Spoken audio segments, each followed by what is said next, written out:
At low tide, the old ferry finally stopped humming, and a retired K9 refused to leave its rusted hull. Rowan Cade expected rats, loose metal, or another sound the harbor had learned to ignore. Then 3 careful knocks traveled through the steel from a room missing from every current blueprint. Somewhere below deck, a marine engineer was running out of clean air as the water continued to rise. To reach her, Rowan would have to enter the kind of flooded darkness he had avoided for years. But the deeper danger was the truth Dunmere had buried to protect its own future. Tell us where you're watching from, and please like and subscribe to help Valor and Paw Stories reach 1,000 subscribers and keep these stories coming. The wind had not reached Dunmere yet, but the harbor had already begun preparing for it. By 7 in the morning, the eastern docks smelled of wet rope, diesel, salt, and the bitter coffee men carried in dented steel cups. Clouds pressed low over the bay, turning the water the color of old iron. The Weather Service was calling the incoming system a coastal low, not a storm. But everyone who had worked the main shoreline long enough knew how little comfort there was in the wording. A few inches of unexpected water could tear loose a neglected mooring. A shift in the wind could force a working boat against the pilings. And a vessel already weakened by age did not need a hurricane to become dangerous. Rowan Cade stood on the deck of a 40-year-old lobster boat with a wrench in one hand and a line looped around his forearm. At 53, he still had the broad shoulders and steady balance of the man he had once been, though years of engine work had changed the shape of his strength. His hands were scarred by metal rather than combat now. Oil had darkened the creases of his knuckles, and the faded olive body of his combat shirt showed beneath sleeves patterned in subdued camouflage. No insignia remained on the shirt. Rowan had removed every patch years ago. "Another half turn," called the boat's owner, a fisherman named Owen Pike. Rowan tightened the fitting until the old bilge hose stopped trembling. He leaned closer, listening to the pump. Most people watched machinery. Rowan listened to it. The pump clicked, pulled, hesitated, then caught its rhythm. "That bearing will last through tomorrow," Rowan said. "Not through another season," Owen grimaced. "Tomorrow is what I can afford." Rowan looked at him, then at the gray water beyond the stern. "That's usually the expensive answer." Owen gave a tired laugh, but he did not argue. Below them, Havoc lay on the dock beside Rowan's tool bag. The 9-year-old German shepherd had positioned himself where he could see both Rowan and the entrance to the pier. Black fur covered most of his back and face, while deep reddish gold marked his chest and legs. The fur around his muzzle had begun to silver. One ear stood clean and straight. The other bore a small V-shaped tear near the tip. Havoc did not sleep deeply in public places. Even with his head resting between his paws, his amber eyes tracked boots, gulls, swinging ropes, and the shifting distance between Rowan and solid ground. When Rowan climbed down, Havoc rose more slowly than he once had. His left hind leg remained stiff for the first few steps. Rowan noticed. He always noticed. He did not say anything, only shortened his stride until the dog's movement loosened. Across the harbor, crews were doubling lines, moving fuel drums to higher ground and testing portable pumps. Cade Marine Repair occupied a weathered building near the western end of the main pier. Its lower level crowded with engine parts, welding screens, spare propellers, and shelves of fittings accumulated over 2 generations. The room above the shop was where Rowan lived. It had a narrow bed, a small stove, 2 chairs, and a window facing the water. There were no framed military photographs on the walls, no medals, no folded flag. Only a wooden box inside the bottom drawer of his workbench held anything from the life before Dunmere. Rowan rarely opened it. By noon, the wind had begun pushing from the northeast. A trawler captain approached while Rowan was helping secure a loose fuel tank. The man pointed toward his boat, which sat low at the next pier. "I think I wrapped something around the propeller," he said. "Could be line, could be netting. You free this afternoon?" Rowan followed the direction of his hand. The water beneath the stern was dark, almost black. The propeller was hidden under the hull, where every sound would be contained by steel and pressure. For a moment, the harbor around Rowan seemed to narrow. The clank of a chain became sharper. The groan of a hull against rubber fenders sounded too close. Rowan's left hand closed around the flat steel coin he carried in his trouser pocket. He rubbed his thumb along its worn edge until he could feel the harbor again. The cold air on his face, Havoc beside his knee, the weight of his boots on the boards. "I don't dive hulls," Rowan said. The captain looked surprised. Most of Dunmere knew Rowan as the man who could repair nearly anything with an engine, but fewer knew the limits he had built around himself. "I heard you used to. I can have a diver here from Rockport before dark." The firmness in Rowan's voice ended the question. The captain nodded, embarrassed by his own curiosity. "Rockport's fine." Rowan took out his phone and made the call. He did not watch the water again until he heard Havoc exhale beside him. The dog had moved close enough for his shoulder to rest against Rowan's leg. Rowan let his hand settle briefly between Havoc's ears. "I'm standing," he murmured. Havoc looked up as if that had not been the question. Beyond the working docks, at the eastern edge of the harbor, the Caledon sat alone in pale mist. The old freight ferry had not carried cargo in nearly a year. Rust spread beneath the drainage openings along its white upper structure, and the red paint near the waterline had peeled away in broad, dark scales. Temporary cables ran from the pier to a diesel generator on the aft deck. Every few hours, the generator started automatically and powered pumps inside the lower compartments. The sound traveled through the harbor as a low vibration. Most people had stopped noticing it. Rowan had not. The Caledon was supposed to be towed to a dismantling yard before the coastal low arrived, but the departure had been delayed. A final structural inspection remained incomplete, and no tug operator was willing to move the vessel without signed clearance. Through the afternoon, Rowan glanced toward it more often than he intended. The ferry had the stillness of something waiting rather than something abandoned. At dusk, the fog thickened. Work lights appeared along the piers as crews finished preparations.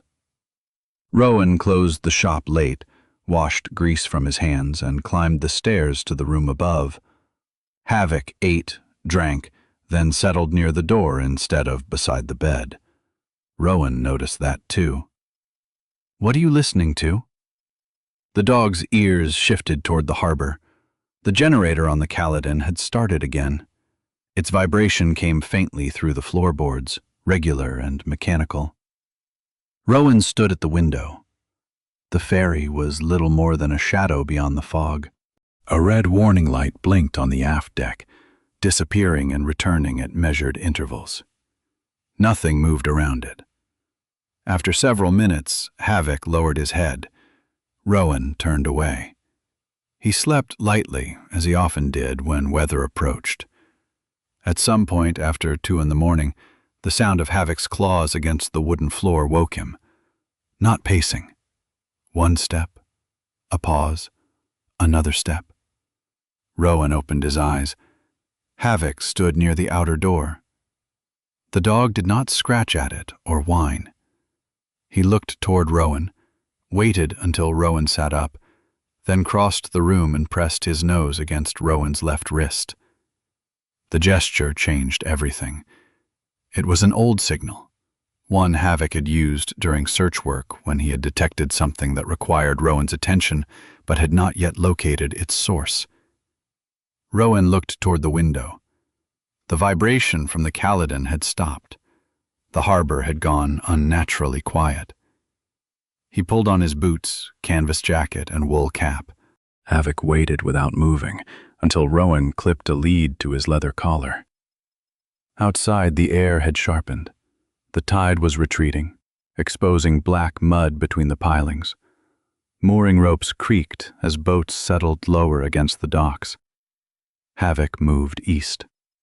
He did not pull hard. He walked with deliberate purpose, pausing twice to test the air. His stiff hind leg made his gait uneven on the cold boards, but he did not slow. Rowan followed, past the locked fuel station, beyond the last occupied slip, and toward the restricted section where the Caledon was moored. The ferry rose above them like a dark building. At low tide, more of the lower hull had emerged. Mud glistened beneath a line of old vents that usually sat close to the water. Havoc left the pier by a narrow maintenance ramp and descended toward the exposed edge of the harbor bed. "Easy," Rowan said. The dog stopped near one of the vents.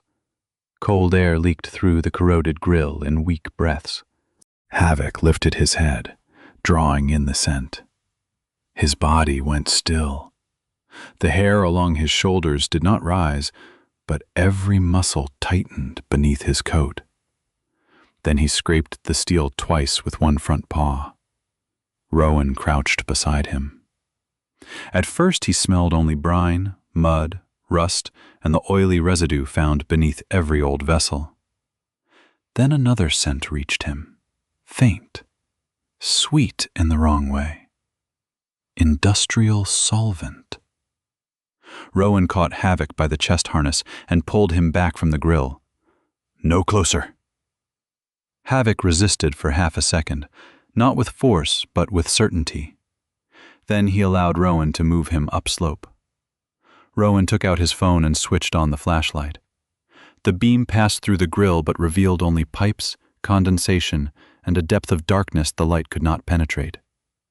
He was about to stand when something sounded from inside the hull. Knock. A pause. Knock. A longer pause. Knock. Rowan froze. The harbor gave no answering sound. He looked at Havoc. The dog stared at the vent, ears forward. Rowan waited, counting his own breaths. 10 seconds, 20, 30. The 3 knocks came again. This time they were weaker, but they were not random. Rowan took out his phone and began recording. He held it near the grill, keeping his own breathing quiet. No third sequence followed. He photographed the vent, the exposed water line, and the level of the mud against the hull. Then he checked the time and called May Sutton. She answered on the 4th ring. "Rowan? There may be someone inside the Caledon." Silence held for less than a second. "What did you hear?" "2 sets of 3 knocks. There's solvent in the vent air. Havoc alerted before I heard anything." "Do not board."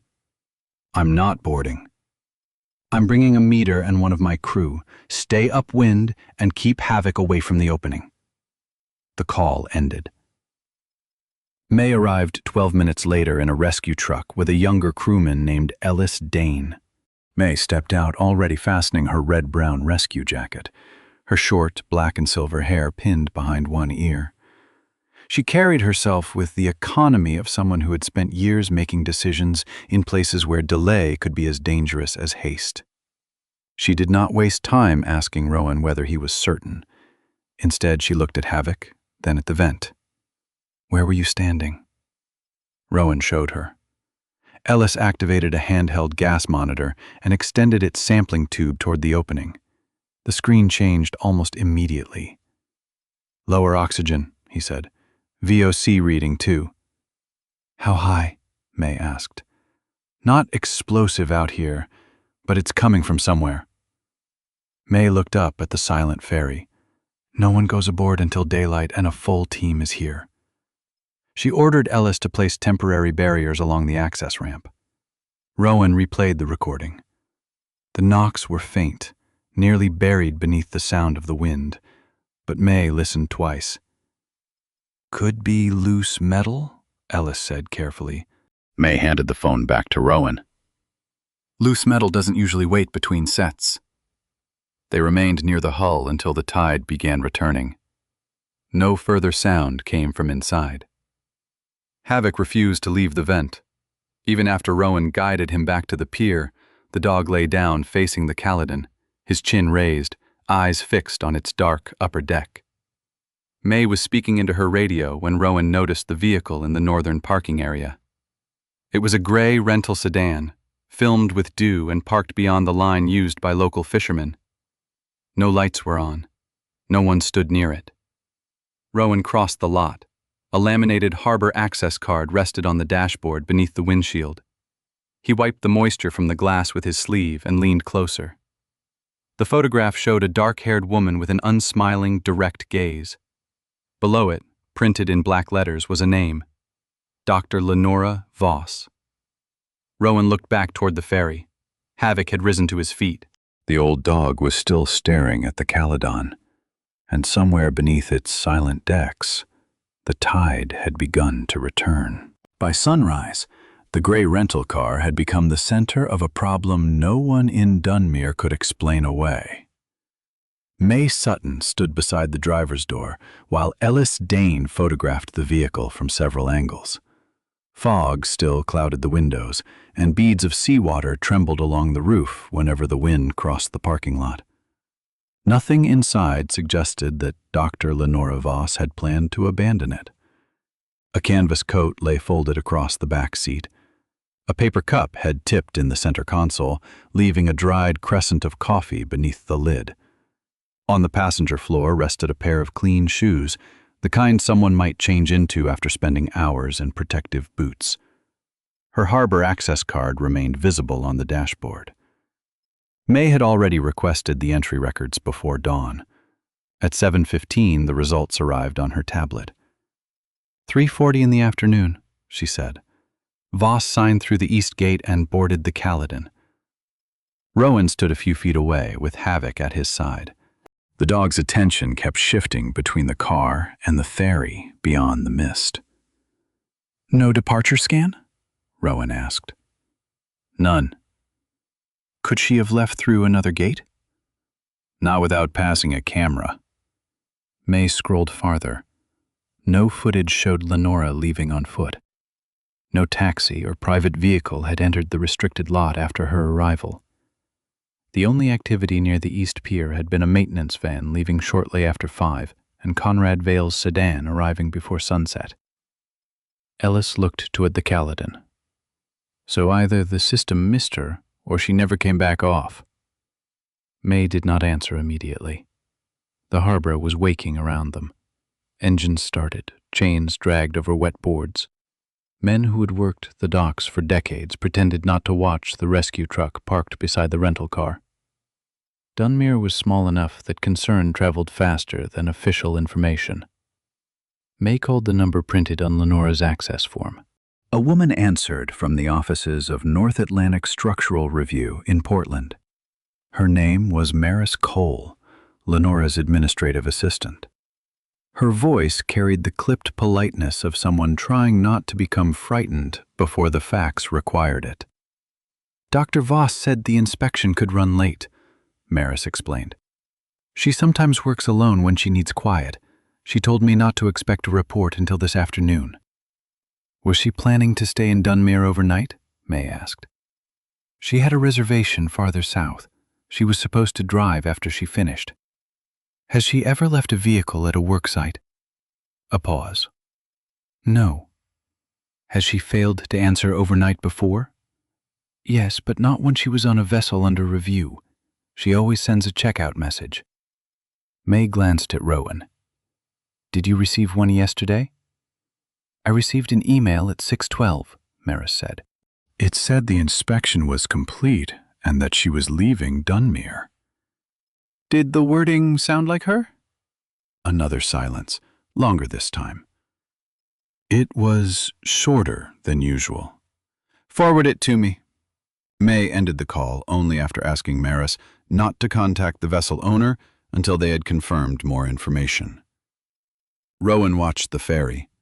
The Caledon sat in the morning haze with no visible sign that anything had changed. That was what made the vessel unsettling. A person could be trapped inside, and from the pier it would still appear merely old. A truck door slammed behind them. Silas Greer crossed the parking lot carrying a steel travel mug and a ring of keys large enough to announce every step. At 59, the harbor director had the broad, heavy build of someone who had once hauled rope and cargo before moving into an office. His tobacco-brown coat hung open over a navy sweater, and a slight limp shortened his right stride. "What exactly are we calling this?" he asked. May turned toward him. "A possible missing person inside a vessel with an abnormal gas reading." Silas looked at the rental car and then at the ferry. "And you want to close the East Pier?" "I've already restricted access around the Caledon." "That pier handles half the fuel deliveries in the harbor." "Then those deliveries wait." Silas rubbed his right knee through his trousers. "I'm not arguing against caution, but we have a recording that could be loose plating, a car that may have been left for any number of reasons, and an email saying the inspector departed." "The gate records say she didn't." "Gate records fail." "Havoc alerted at the hull." Silas looked down at the German shepherd. Havoc met his gaze without moving. "With respect," Silas said, "the dog is retired." Rowan's expression did not change. "His nose isn't." The answer landed quietly, but it ended that line of argument. Silas took a drink of coffee and stared toward the ferry. "The Caledon has been inspected more times than any vessel in this harbor. There's no occupied space where you heard those knocks." "Then show us the plans," Rowan said. Silas looked at him. "They're in the port office." "Bring all versions." A voice from behind them said, "You'll want one older than 6 years." The man approaching from the western dock carried a wooden crate against his hip. He was shorter than Rowan, solidly built, with dark hair that had been clipped close at the sides and left untidy on top. Part of his right eyebrow was missing, and a carpenter's pencil sat behind one ear. Gideon Park had come to Cade Marine Repair for a rebuilt starter motor. He stopped when he saw the rescue barriers. "What happened?" Gideon asked. May gave him only the essentials. When she mentioned the location of the sounds, Gideon shifted the crate to the ground. "There used to be a pump control room behind that section." Silas frowned. "Used to be?" "No, still is." "It was removed during the refit." Gideon shook his head. "You can't remove a room without cutting half the lower deck apart. They plated over the access." Silas's face tightened. "How would you know?" "Because I worked on that ferry for 11 years. The statement did not carry pride. It sounded like an accusation aimed partly at himself. Silas sent an employee to retrieve the current plans. 10 minutes later, they spread the laminated sheets across a workbench inside Cade Marine Repair. Rowan placed steel weights at the corners to keep the paper flat. The plans showed the lower machinery spaces, the temporary pumping system, storage voids, and the routes of the main electrical lines. Near the section where Havoc had alerted, the drawing presented a broad, uninterrupted compartment. Gideon leaned over it. "Wrong." He traced one grease-darkened finger from the aft pump room toward the port side. There was a cable passage here, low ceiling maybe 30 inches in places. It fed into the old ballast control room. "That section was decommissioned," Silas said. "Decommissioned isn't the same as gone." The shop door opened. Conrad Vale entered without knocking. His long charcoal coat was too clean for the harbor, and the leather gloves in one hand showed no marks from work. He was 62, slim and carefully composed, with silver hair brushed away from a narrow face. Even in the engine shop, he carried the restrained assurance of a man accustomed to speaking after others had finished arguing. "I was told there was an access issue," Conrad said. May looked at him. "There may be a person trapped on your vessel." Conrad's attention moved to the plans. Dr. Voss completed her inspection. "Her car is still here. She may have arranged other transportation. The gate cameras don't show her leaving. Conrad removed a black fountain pen from his coat and rotated the cap between his fingers. I have an email from her confirming the survey was finished. So does her assistant, May said. We're checking it. Gideon tapped the drawing. This plan is missing the cable passage and pump control room. Conrad barely glanced at him. They were removed during modernization. You sealed them, Gideon said. You didn't remove them. A quiet entered the shop. Conrad's expression remained courteous, but the pen cap stopped turning. The distinction is irrelevant if the spaces were rendered inaccessible. Not if someone found the maintenance hatch, Rowan said. For the first time, Conrad studied him directly. Rowan did not look like an investigator. Oil still marked the seams of his hands, and his old camouflage sleeves were pushed to the forearms. But he stood over the plans with the absolute stillness of someone who had already begun assembling the vessel in his mind. Conrad returned his attention to May. You cannot board based on speculation. I'm not asking your permission. May stepped away and called the county duty magistrate. She requested emergency authority to enter the vessel based on a missing person concern, evidence of recent occupancy, an unverified departure message, and potentially hazardous air. While May spoke, Gideon stared at the current plans. Then he placed 2 fingers over the empty space where the room should have been. I heard about a temporary tank, he said. Silas turned. What tank? After they let me go, solvent, maybe coating thinner? Someone said they brought it aboard because shore disposal was costing too much. Conrad smiled without warmth. Dock rumors from a terminated mechanic are not engineering evidence. Gideon's jaw tightened. I was terminated because I refused to sign off on corroded brackets. Rowan saw the movement in Gideon's left wrist, the old scar pulling pale as his hand closed. This was not a man trying to be included in a rescue. This was a man seeing the shape of a mistake he had walked away from. May ended her call. We have emergency entry. Conrad replaced the cap on his pen. You'll be responsible for any damage. May looked at him.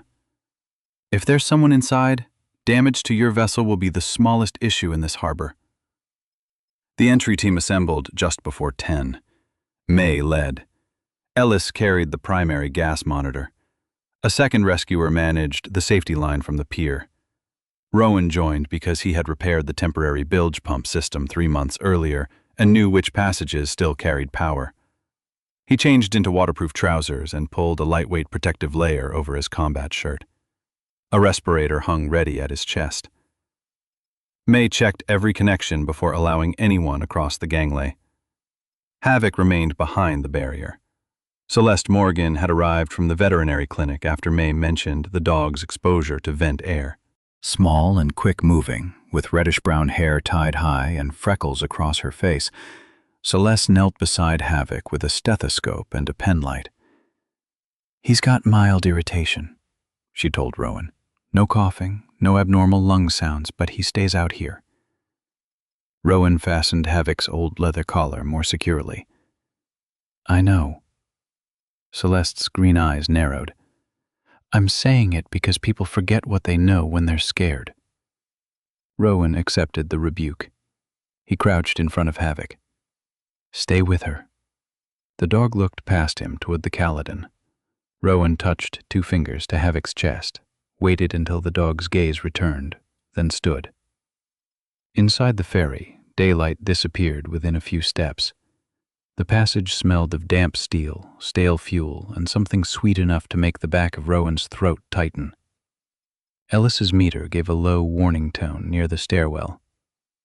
Volatile compounds rising, Ellis said. May reduced the team's time limit.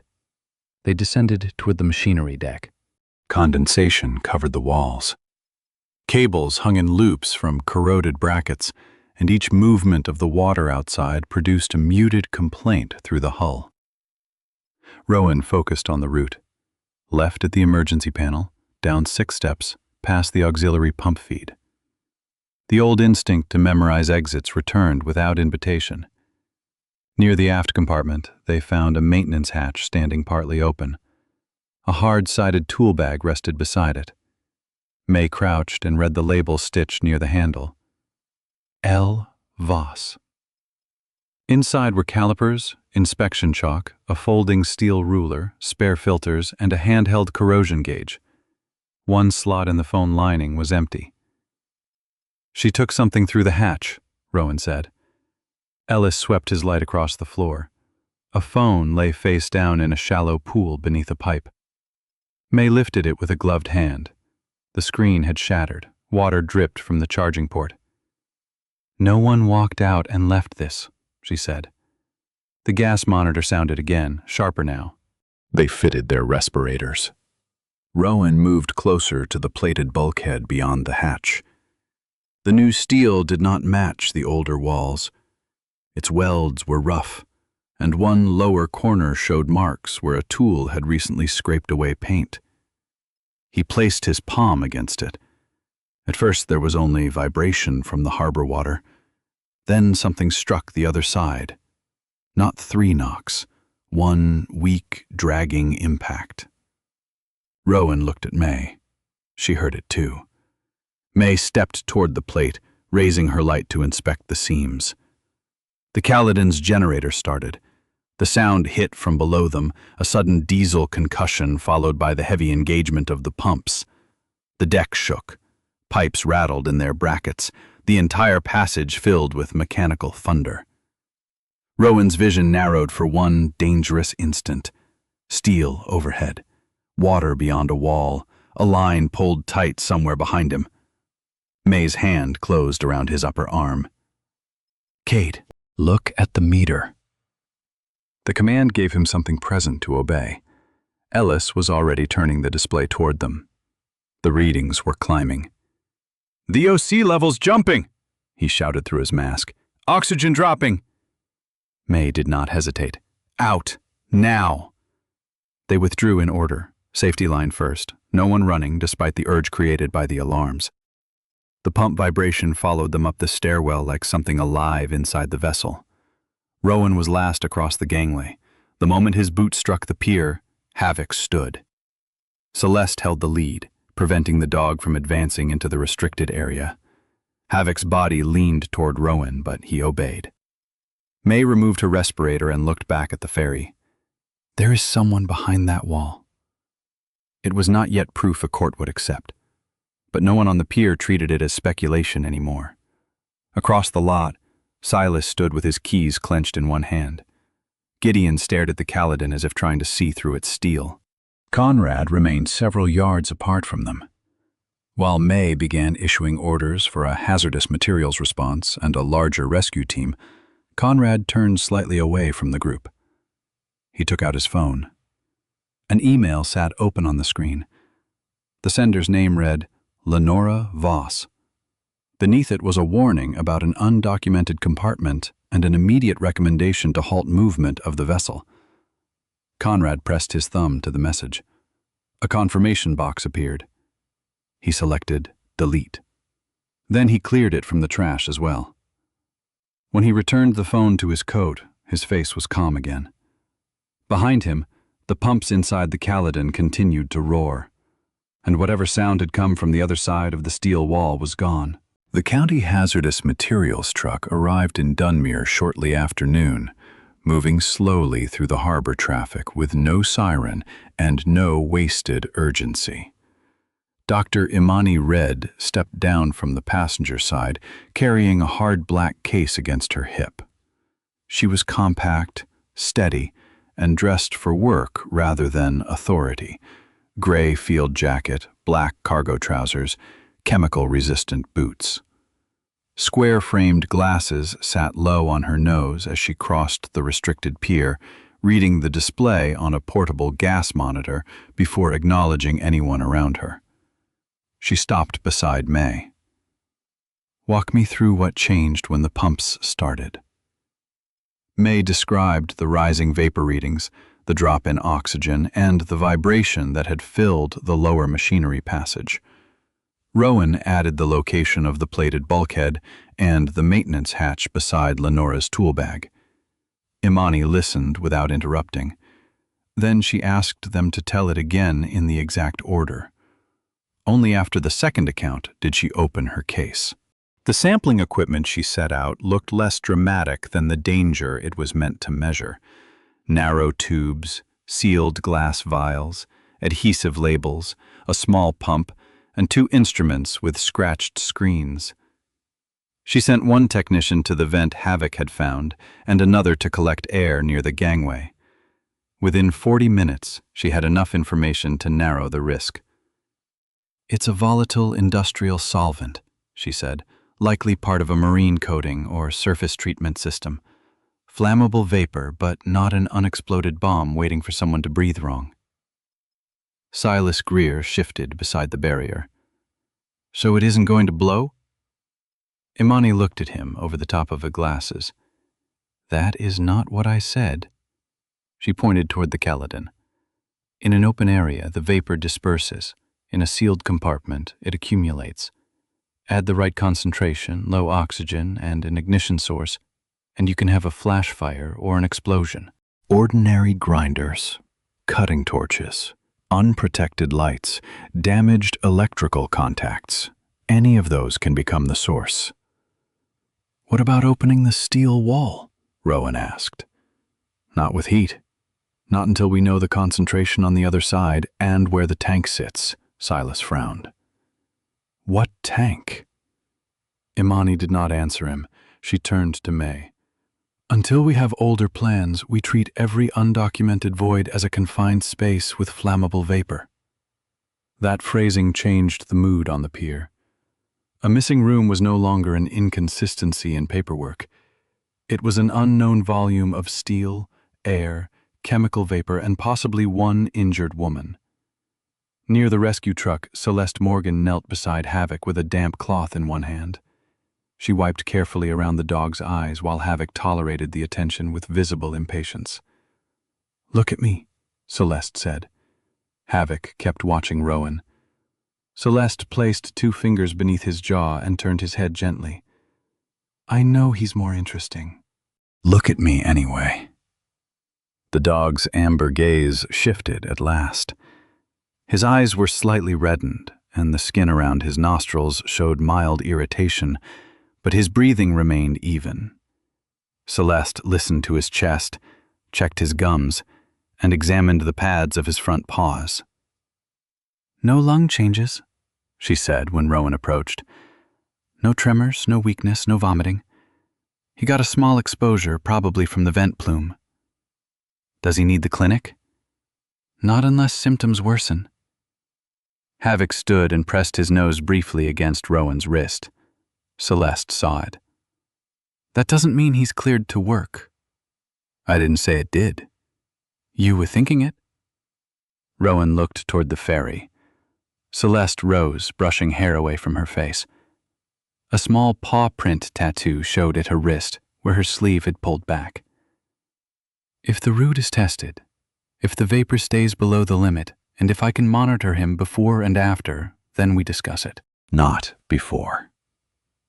The possibility had not yet been spoken aloud by anyone else, but Rowan understood why she raised it.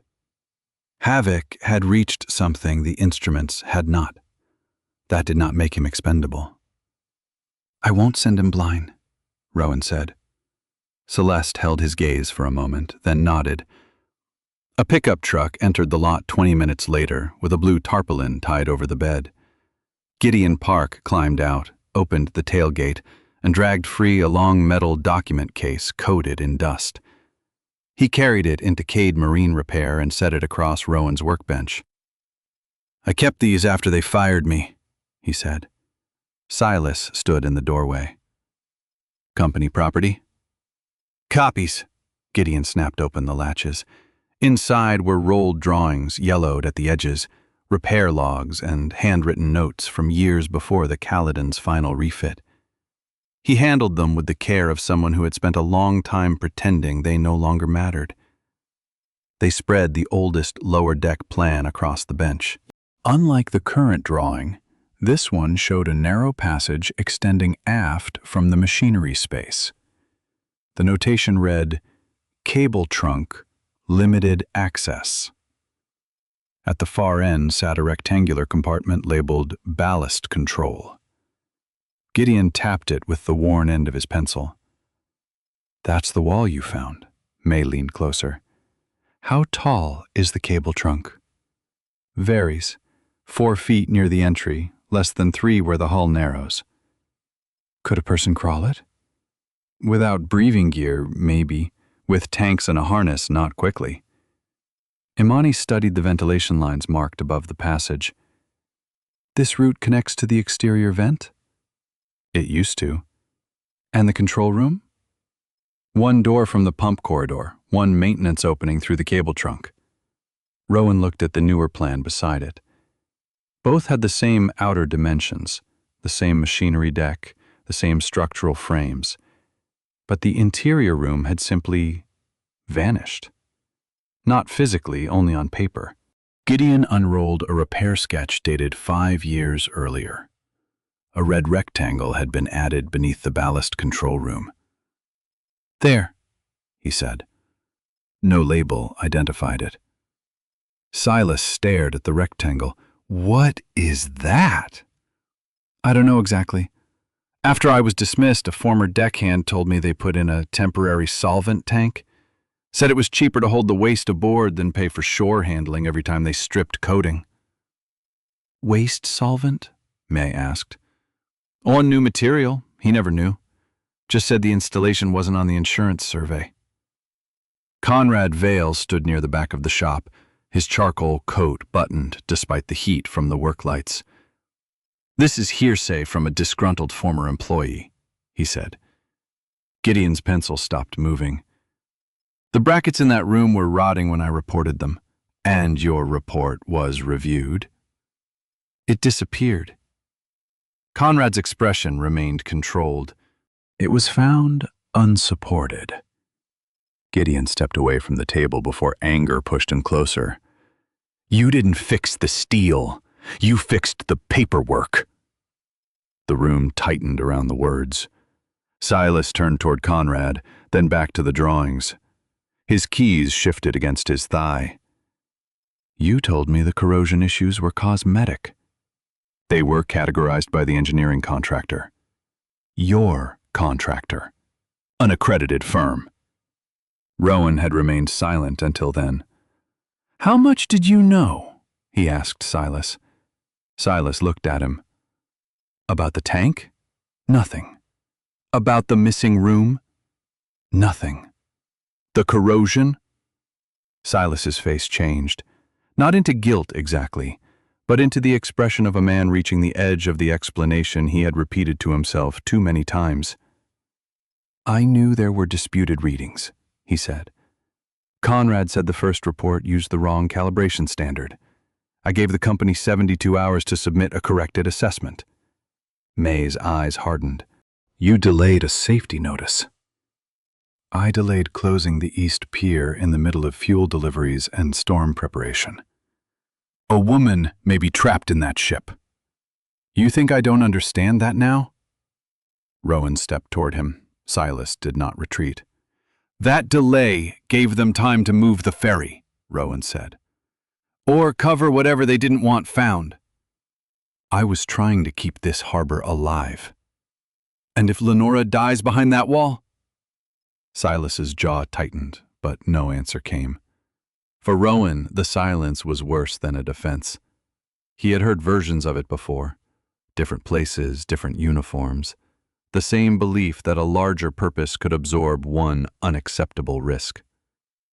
May moved between them without raising her voice. "Enough." Rowan looked at her.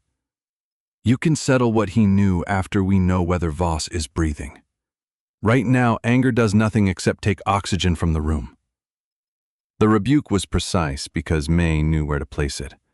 Rowan stepped back. Silas lowered his eyes to the old plan. For the first time since arriving, he looked less like the director of Dunmere Harbor than a man who had discovered his decision had consequences beyond money. Imani marked the likely cable trunk route on the drawing. "We start with remote inspection," she said. "No cutting. No powered equipment unless it's certified for the atmosphere." The rescue crew returned to the Caledon during the afternoon low tide. This time no one entered the lower machinery compartment. Instead, they opened the exterior access to the old cable trunk from a safer section of the stern. Air samples showed reduced solvent levels there, though still above normal. Ellis fed a fiber optic camera through the opening. The image appeared on a monitor beneath a canopy on the pier. At first it showed only corroded cable trays and beads of condensation shining in the camera light. The probe advanced slowly, scraping against steel. Gideon guided Ellis by the old drawing. 2 feet left at the junction. Ellis adjusted. The camera passed beneath a sagging line and entered a narrower stretch. Then the picture tilted. A structural rib had bent inward, compressing the passage. Loose cables had fallen across the route in dark loops. Beyond them, the camera revealed only a narrow triangle of space. "Can you push through?" May asked. Ellis tried. The image shook, moved another few inches, then stopped. Something dark marked the lower surface of the steel ahead. Rowan leaned toward the monitor. "Hold there." Ellis steadied the probe. 3 smeared streaks ran along the metal. They were too dark to identify with certainty, but their color and irregular shape carried an immediate meaning. Blood. Not much. Enough. May asked Ellis to rotate the lens. Water dripped from above. A broken fastening plate lay beneath the cables, its edge bright where metal had torn recently. No part of Lenora appeared on screen. The camera could go no farther. They withdrew it and sent in a small tracked robot designed for pipe and crawlspace inspection. It moved more steadily over the first section, carrying its own light and gas sensor. For several minutes, hope returned to the operation. Then the robot reached a section where the steel floor had buckled upward. Its front track climbed, slipped, and struck the obstruction again. Ellis tried changing the angle. The robot rolled partly onto one side, righted itself, then lodged between the raised floor and a bundle of cables. "Reverse," May said. The tracks spun without movement. Gideon stared at the monitor. "That hull frame shouldn't be bent like that." "What caused it?" Silas asked. "Pressure, impact, or something heavier shifted nearby." Everyone looked toward the red rectangle on the old repair sketch. The unnamed tank. Imani checked the time, then the tide chart pinned beneath the canopy. "We have less than 18 hours before the predicted surge peak," she said. Silas looked toward the harbor mouth, where the horizon had disappeared beneath darker weather. "The forecast said tomorrow night." "The pressure dropped faster than expected. Water will begin stacking into the bay well before peak tide." "What happens if the Caledon shifts?" May asked. Imani answered without drama. "If that tank is where the sketch suggests, and if its restraints are corroded, movement could drive it into an internal frame. Best case, a fitting breaks. Worst case, the tank wall tears." "How much solvent?" Rowan asked. "Unknown." "And ignition?" "Still possible. Even without fire, a release could close the East Harbor and contaminate the marsh." The operation had acquired a clock. Not an arbitrary deadline drawn from fear, but one written in weather, tide, corroded steel, and an undocumented tank. As evening approached, the Caledon's pumps continued cycling. Each time they started, the vapor readings near the lower spaces rose. Each time they stopped, the air around the old vent cleared enough for another test. Rowan waited until the tide had fallen and the generator shut down. Then he took a contact microphone from his shop, a sensor he normally used to trace bearing faults through engine housings, and carried it to the exposed hull. May joined him at the barrier. Havoc stood several yards back with Celeste. The dog's posture was alert, but he did not pull against the lead. Rowan pressed the sensor plate against the steel and fitted one earpiece beneath his wool cap. At first he heard water moving through internal pipes, a distant drip, the soft ticking of cooling metal. Then came 3 impacts, weak but deliberate. Rowan raised one hand. May watched his face. After a pause, 2 more impacts traveled through the hull. Then silence. Rowan kept the sensor in place. A single knock followed. May took the second earpiece. Neither of them spoke until several seconds had passed. 3, 2, 1.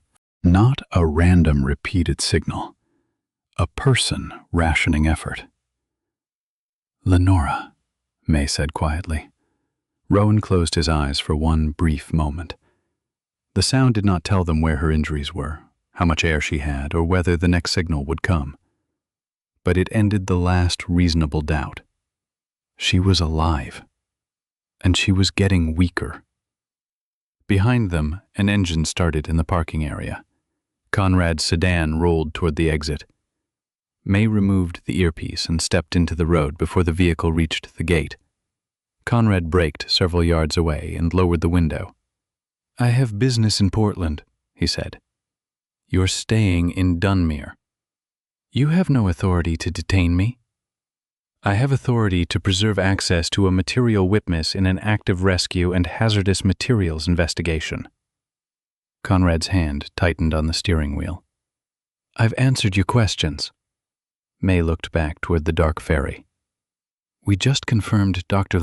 Voss is alive inside a room your plans say does not exist." For the first time, Conrad's composure slipped. Only slightly, but Rowan saw it from across the lot. May pointed toward an empty space beside the harbor office. "Park the car." Conrad remained still for several seconds. Then he turned the wheel. The sedan moved away from the gate and stopped where May had directed. Out in the bay, the first hard gust of the approaching low struck the Caledon broadside. Its mooring lines tightened. The old ferry shifted against the pier with a deep metallic groan. No one suggested using Havoc. Not when the first camera failed, and not when the second robot stopped moving somewhere inside the cable trunk. May had made the order clear before anyone touched another piece of equipment. Every mechanical option would be exhausted first. The rescue canopy had become a crowded field station beneath the worsening sky. Monitors sat on folding tables beside tide charts, old ship plans, gas readings, and coils of cable marked with strips of colored tape. Wind pressed against the canvas roof in long, uneven breaths. On one screen, the second inspection robot remained tilted between a raised section of steel floor and a knot of fallen cables. Its lamp illuminated nothing but rust and the lower edge of a structural rib. Ellis tried reversing the tracks again. The robot shuddered but did not move. "Stop," May said. "You'll burn the motor." Ellis released the controls. Gideon Park leaned over the monitor, one hand braced against the table. "There's space to the right of that floor plate." "For what?" May asked. "Something that can step sideways." No one looked toward Havoc. The silence around the idea made it present anyway. Imani Red returned from the stern access with 2 technicians and a new set of readings.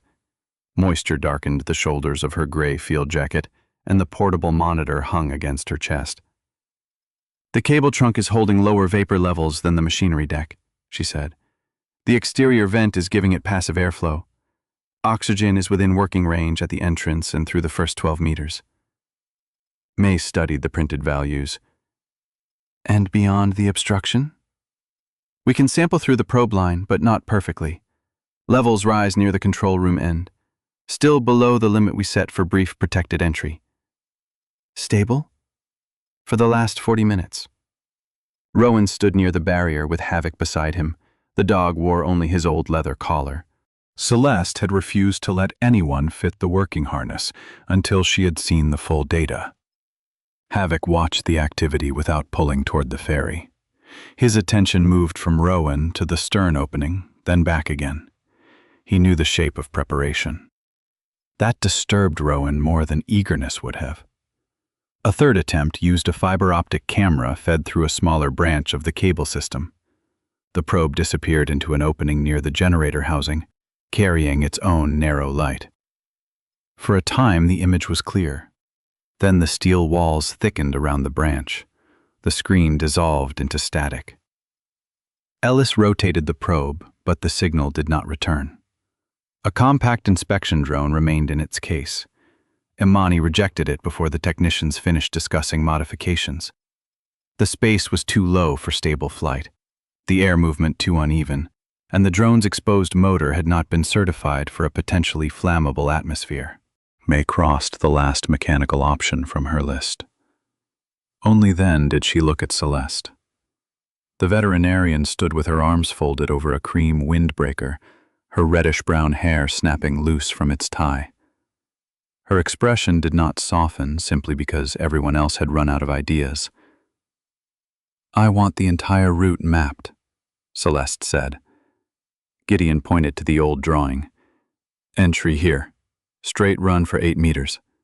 Narrow section. Buckled floor at 12. Final gate at about 17. Sharp edges? Yes. Standing water? Shallow, unless the internal pipe has worsened. Temperature? Cold." Celeste looked at Imani. "Air? Acceptable for a short exposure with eye protection. I'll monitor continuously." Acceptable for a person or for a dog? Imani did not answer too quickly. For a dog of Havoc's size, given his current respiratory exam, 10 minutes would remain within the conservative limit. Less is better.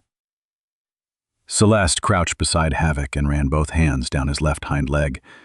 She flexed the hip, knee, and ankle slowly. Havoc shifted his weight, but did not pull away. "He's stiff," Rowan said. "He's always stiff in this weather." "That isn't an answer." Celeste looked up at him. "No, it's part of the answer." She asked Havoc to walk 20 feet, turn, sit, stand, and step across a low equipment case. The dog moved carefully but without stumbling. His left hind leg lagged slightly after the turn. Celeste watched every step. When Havoc returned, she checked his breathing again. "If he goes," she said, "these are the limits." She spoke to May, but her eyes remained on Rowan. "He stops at the final grate. He does not enter the control room. 10 minutes total from the moment he crosses the hatch. He wears a lightweight protective vest, eye shields, camera, and low-output certified lamp. The lead runs from a free spooling anti-snag reel attached to the vest, not the collar." May nodded. "Any sign of coughing, disorientation, dragging the hind leg, or refusal to respond, he comes back." "He comes back even if we haven't found her," Celeste added. Rowan said nothing. "That condition is not negotiable," she told him. "I heard you. Then say it." Rowan looked down at Havoc. The dog's silvered muzzle and torn right ear belonged to years Rowan could measure in places rather than time. Airfields, training compounds, ruined concrete, long flights home. Havoc had already given more than any animal should be expected to give. "If he shows distress," Rowan said, "I call him back." Celeste stood. "And if he reaches 10 minutes?" "I call him back." Only then did she approve the equipment. The protective vest was olive gray, fitted close enough that it could not catch easily on cables. A camera sat between Havoc's shoulder blades. The lamp beneath it cast a wide, dim beam instead of a sharp glare. Clear eye shields wrapped around his face without covering his nose or ears. The anti-snag line ran through a swivel on the vest and back to a reel Ellis would control. Havoc tolerated the fitting but kept turning his head toward Rowan. Rowan removed the vest once, checked every seam himself, then put it back on the dog. His reluctance had not changed. May found him near the stern hatch while the technicians completed the communications test. "You can still say no," she said. Rowan looked at the dark opening. "Can I?" "Yes." "Then what happens?" "We keep looking for another method." "How long?" "I don't know." The answer was honest, which made it harder. Rowan lowered his voice. "He's 9. "I know. He's not supposed to be here. Neither is Lenora." Rowan's jaw tightened. May continued before he could mistake the words for pressure. "Havoc is not equipment, Rowan. He isn't proof that loyalty means never stopping, and he isn't a symbol we send into a hole because it makes the story cleaner." Rowan looked at her. "He goes only if the route is within his ability, and only because his training gives him something the machines don't have. If either of those things is untrue, he stays out. What if I'm wrong? Then we bring him back." "That doesn't undo the decision." "No," May said, "it doesn't." There was no comforting answer after that. Havoc approached the hatch on his own when Rowan called him forward. At the threshold, the dog stopped. He turned, pressed his nose against Rowan's left wrist, then lowered himself to the deck. Not refusing, waiting. The old posture reached Rowan more deeply than any command could have. Havoc had done the same before collapsed walls and sealed rooms, not from excitement, but from discipline. He waited until the task became clear. He waited for Rowan to decide whether the risk belonged to them. Rowan placed one hand against the dog's chest. "Find." Havoc rose and entered the cable trunk. The monitor showed the passage from the camera on his back. Rusted cable trays lined both walls. Strands of wire hung low enough to brush across the lens.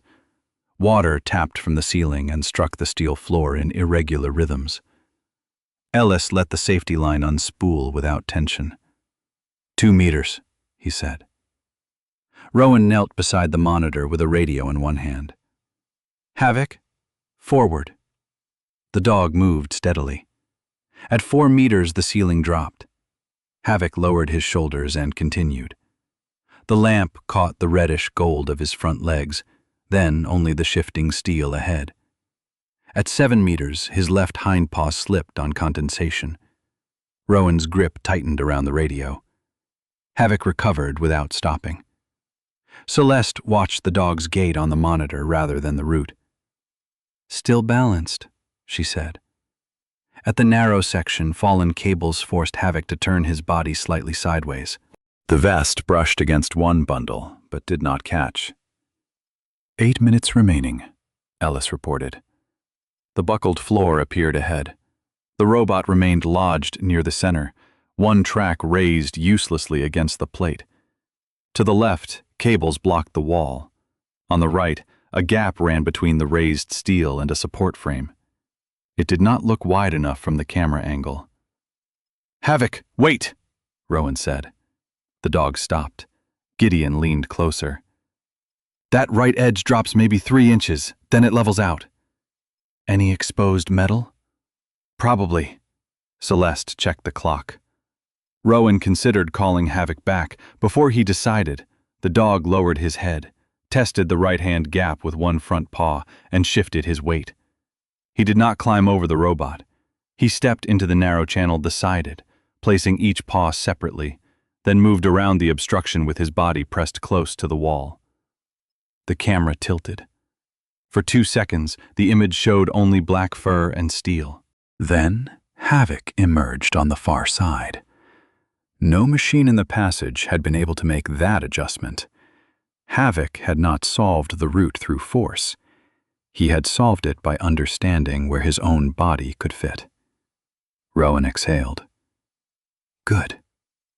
The word came out quieter than he intended. Beyond the obstruction, the tunnel widened slightly. The solvent reading transmitted from Havoc's vest rose but remained below Imani's cutoff. 5 minutes, Ellis said. The final gate came into view. It was not a solid wall, but an old steel grate, partly warped near the floor. Beyond it lay a compartment lit only by Havoc's lamp. Water covered the deck. A fallen beam crossed the space at an angle. No person was visible. Havoc reached the grate and stopped. He raised his head, scenting through the bars. Then he barked once. The sound distorted through the camera microphone and traveled through the steel around them. Nothing answered. Rowan leaned toward the radio. "Havoc, speak." The dog barked again. From beyond the grate came a scrape. Then a woman's voice, so dry and weak that the first words were almost lost beneath the static. "Who's there?" Every person under the canopy became still. May took the communications microphone. "Dr. Voss, this is Commander May Sutton with Dunmere Marine Rescue. Can you hear me?" A pause. "Yes." The word broke midway through. May closed her eyes for less than a second. "We have a dog at the cable gate. His name is Havoc. We're sending you a radio and supplies." Celeste had already prepared the delivery pouch. Inside were a compact two-way radio, a sealed electrolyte packet with drinking nozzle, a replacement organic vapor mask, a chemical light, and a small thermal wrap. Rowan clipped the pouch to a short release strap on Havoc's vest. "Havoc, take." The dog gripped the reinforced handle. "Forward, give." Havoc pushed his muzzle beneath the warped lower edge of the grate. The pouch caught once against the steel. Rowan resisted the urge to repeat the command. Havoc changed the angle, lowered his head, and drove the pouch through. A hand appeared from the darkness. It was bare, bloodied across the knuckles and shaking badly. The fingers closed around the strap and pulled the pouch away. "Havoc, back," Rowan ordered. The dog stepped several feet from the grate and lay down, keeping Lenora within sight. May guided Lenora through activating the radio. Static cracked from the speaker on the table. Then her voice came through more clearly. "I'm in the ballast control room," she said. "The old one. The plans were wrong."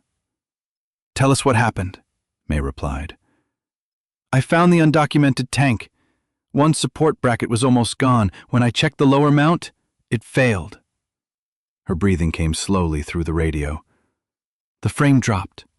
Took part of the floor with it, blocked the maintenance hatch." "Were you struck?"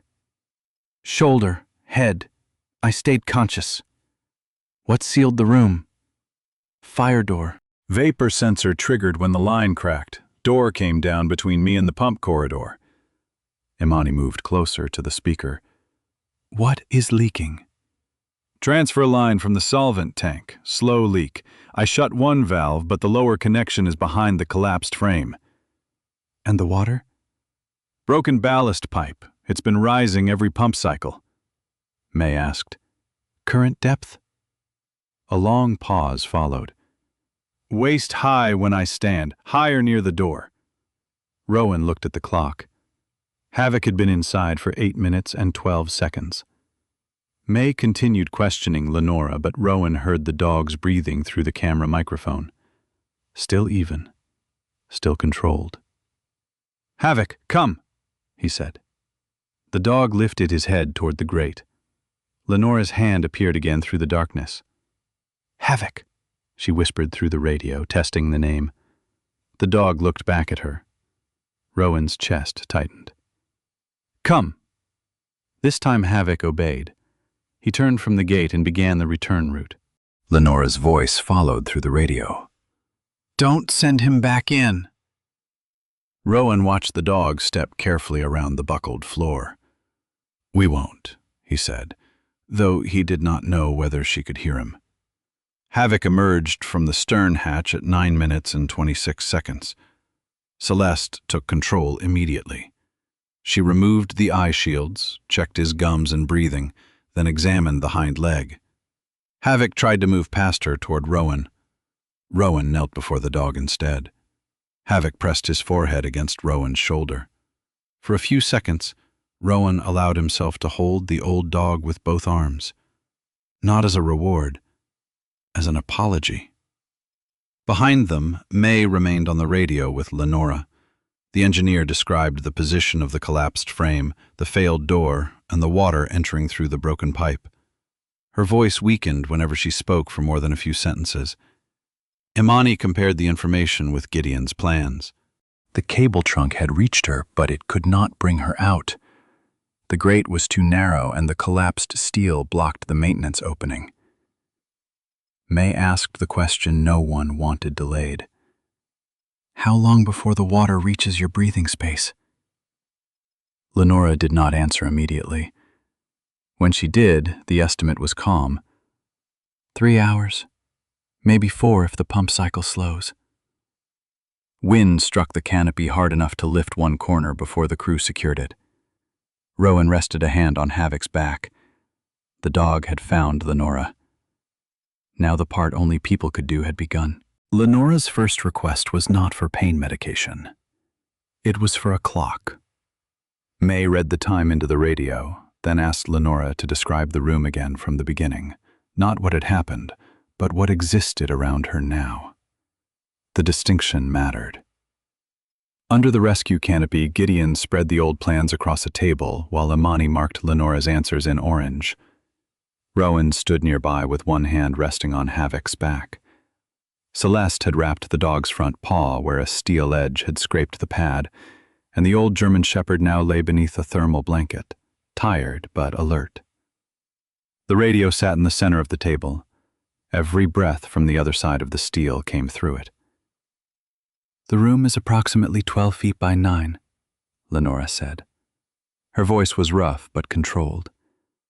The north side is blocked by the collapsed support frame. The fire door is down in the east side. Water is entering below the old ballast manifold." May asked, "Can you see the source?" "No. It's behind the fallen section." "How high is the water?" "Just below my ribs when I'm standing on the floor. I'm sitting on the control console now." Gideon drew a line across the plan. "That console is about 4 feet high." Imani looked at the tide sheet. The calculation did not need to be spoken aloud. The room was filling faster than they had hoped. May kept her voice level. "Tell us how you've managed the air." Lenora took several breaths before answering. "When the bracket failed, the transfer line cracked near the tank. The vapor detector triggered the fire door. I closed 2 ventilation valves from the control panel before the power dropped." "Did that isolate the room?" Imani asked. "Partially. The lower duct still leaks when the bilge pumps start." Lenora had found an organic vapor mask in her inspection kit and used it during the pump cycles, when pressure changes forced contaminated air through the damaged duct. She had not remained on breathing air continuously. The small emergency cylinder clipped to her harness had been reserved for the worst periods, used in short intervals while the vapor was strongest. Her drinking water had come from 2 sealed bottles in her kit. One was empty. The other had lasted until Havoc delivered the electrolyte pouch. "And the knocking?" Rowan asked. For the first time, Lenora's answer carried something close to dry humor. "I tried shouting for the first hour. The ferry didn't care." She had discovered that the pipe beside the control console carried sound through the hull. Whenever the automatic pumps stopped and the machinery noise faded, she struck it with a folding steel ruler. 3 blows. Wait. 3 more. Eventually, fatigue forced her to shorten the sequence. Rowan looked down at Havoc. The dog's eyes were closed, but one torn ear remained angled toward the radio. Lenora had not survived through luck alone. She had measured her air, rationed water, managed vapor, tracked pump cycles, and turned the structure of the ship into a signaling system. Every action had bought time. None of it could create more space above the rising water. Imani shifted the conversation to the undocumented tank. "Can you see the lower restraint?" "Part of it." "Condition?" "Portside bracket is fractured. The upper strap is still holding, but the mounting plate is peeling away from the frame. How much movement? An inch, maybe 2, each time the hull takes a hard lateral load. Gideon placed his pencil on the red rectangle in the old repair sketch. What direction would it move if the ship rolled toward the pier? Lenora paused. Toward the forward bulkhead. Imani traced the likely path. A rigid pipe ran between the tank and the transfer manifold. If the tank shifted far enough, the fitting would not flex. It would tear. May asked the question directly. What happens if that line ruptures completely? Imani answered for everyone under the canopy. The vapor concentration rises. Liquid enters the lower compartment. If it reaches an ignition source, we risk a fire inside the ship and along the eastern pier. Silas stood at the edge of the table, his large ring of keys silent in one hand. And if it doesn't ignite? Then we still have a solvent release into the harbor. Imani pointed toward the chart of the shoreline. The eastern docks sat close to a tidal marsh and a narrow residential strip built on low ground. A significant release could require evacuation downwind. The marsh would take the first contamination. Fishing grounds near the inner bay could be closed. The harbor might remain partially shut for months. Silas stared at the map. The threat was not the destruction of Dunmere. It was something more believable. And, to the people who lived there, nearly as frightening. Empty slips, contaminated mud, boats unable to work, mortgages missed one payment at a time. May turned to Lenora. Can the tank be stabilized from inside your room? No. The fallen frame is between me and the lower restraint. Can you reach the fire door controls? Controls are dead. Can you fit through the cable gate Havoc reached? No. Even without gear, the lower opening is too narrow. That answer closed the simplest path. Havoc had carried hope through the cable trunk. He had not created an exit. May and Imani moved to a clean section of the table and began building the rescue plan. It would require 2 operations at the same time. Imani's hazardous materials team would board through the safer upper route, vent the accessible compartments with certified equipment, install temporary restraints around the undocumented tank, and close whatever valves could be reached without disturbing the fractured support. A second crew would deploy floating containment booms around the Caledon before the next rise in water. Absorbent barriers would be staged at the marsh inlet. May's rescue team would enter from below the control room. The old plans showed a partially flooded pump corridor beneath Lenora's compartment. A bolted maintenance panel connected the corridor to the lower section of the control room. It had been intended for servicing pipe fittings, not moving people, but it was wider than the cable gate. Gideon measured the opening on the plan. If the frame hasn't crushed it, 2 people could remove the panel from the corridor side. With what? Rowan asked. Hydraulic spreaders. Cold cutting tools if the bolts are seized. No heat, Imani said. None. The corridor was already flooded, narrow and separated from the outer deck by 2 damaged access points. Reaching it would require divers working beneath the machinery level while the Caledon moved in the rising harbor. May drew 2 arrows on the plan, one toward the tank, one toward Lenora. We stabilize the hazard so the rescue can proceed, she said. Neither team waits for the other unless conditions cross the stop limits. Lenora heard the discussion through the radio. You need the exact location of the service panel, she said. Gideon gave her a reference point from the old room layout. Lenora shifted on the control console. Water moved audibly around her. After several seconds, a metallic scraping came through the speaker. I can reach the inside bolts, she said. May immediately replied, Do not get into the water unless necessary. I can loosen them from here. You're injured. I'm also already inside. The tone was not defiant, it was factual. Lenora would not be reduced to cargo waiting for removal. May adjusted the plan. Only the upper bolts. Stay on the console. Stop if you feel dizzy, cold, or short of breath. I've been dizzy for 20 hours. Then stop if it gets worse. A faint sound came through the radio that might have been a laugh. Rowan looked at May.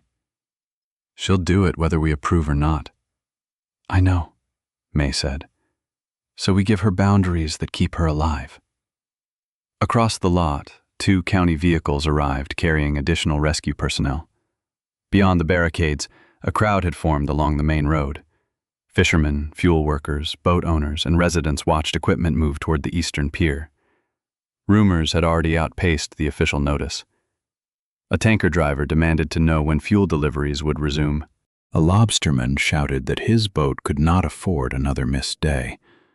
Someone accused Silas of closing the harbor to protect an insurance company. Another voice asked whether the entire waterfront was going to be evacuated. Silas listened from beneath the canopy. Then May placed a tablet in front of Conrad. The representative of the Caledon's owner had remained near the harbor office under the observation of a county deputy. His coat was still immaculate, though the controlled calm had begun to look less like confidence and more like effort. May displayed the message supposedly sent by Lenora at 6:12 the previous evening. The phone we recovered from the vessel lost network connection at 5:48, May said. Water damage began no later than 6, based on the internal diagnostic log. Conrad glanced at the screen. That does not prove Dr. Voss did not send the email from another device. Gideon placed a printed access record beside the tablet. The message was sent through the inspection portal, he said. Conrad looked at him with open irritation. And you have expertise in digital systems now? No, but the login was made from the terminal in your temporary office. May turned the tablet so Conrad could see the network record. The account had been accessed from a computer assigned to him. Conrad's fountain pen appeared in his hand. He twisted the cap once, twice, then stopped. You entered her account, May said. I had administrative access to the inspection portal. You sent a message in her name. I sent confirmation that the inspection visit had concluded. She was still inside the ship. I did not know that. Her car was here. She could have left by other means. The gate cameras show she didn't. Conrad's voice sharpened. I believed she had found the compartment, taken photographs, and left to report the violation.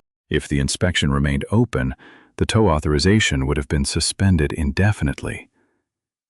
So you falsified her departure. I protected the vessel from an unnecessary administrative delay. Behind May, the radio emitted a weak burst of static. Lenora's breathing continued through the speaker. Conrad heard it. Something in his face changed.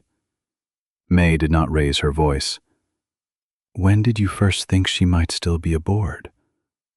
Conrad looked toward the Caledon.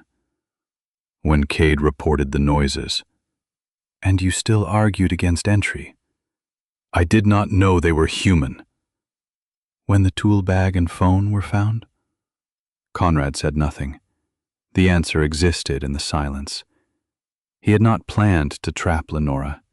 He had not known with certainty that she was inside. But once the possibility became real, he had chosen delay over truth. Silas stepped toward him. You told me the first corrosion report was wrong. The methodology was disputed. You told me the old spaces were removed. They were designated inaccessible. You used my signature to keep that ferry at the pier. Conrad's composure returned in fragments. You approved the extension because you understood what an immediate closure would do to Dunmere. Silas flinched as if the words had struck precisely where intended. Conrad continued. You wanted time as much as I did. The accusation was true enough to be cruel. Silas turned away. For several minutes he stood near the edge of the canopy, facing the crowd and the gray harbor. His coat lifted in the wind. The key ring remained clenched in his hand until the metal teeth pressed red marks into his palm. Then he walked into the port office. When he returned, he carried 2 archive boxes. He placed them in front of May. "Internal correspondence," he said, "tow contracts, inspection extensions, fuel transfer schedules. Every message from Vale Marine Holdings for the last 8 months. Conrad's face went still. Silas set a hard drive on top of the boxes. "Backup from the office server." May looked at him. "You understand these may be used against you?" "Yes." "You should speak to counsel." "I will." Silas glanced toward the crowd. "But first, I close the pier." He used the harbor radio himself. His announcement went out over dock speakers, work channels, and emergency alerts. The eastern pier was closed. Fuel operations were suspended. Residents in the lowest waterfront blocks were instructed to prepare for possible evacuation. Boat owners were ordered away from the restricted zone. The reaction was immediate. Voices rose beyond the barriers. One man struck the side of his truck with an open hand. Another demanded to know who would pay for the missed work. A woman from the bait cooperative began crying quietly while speaking into her phone.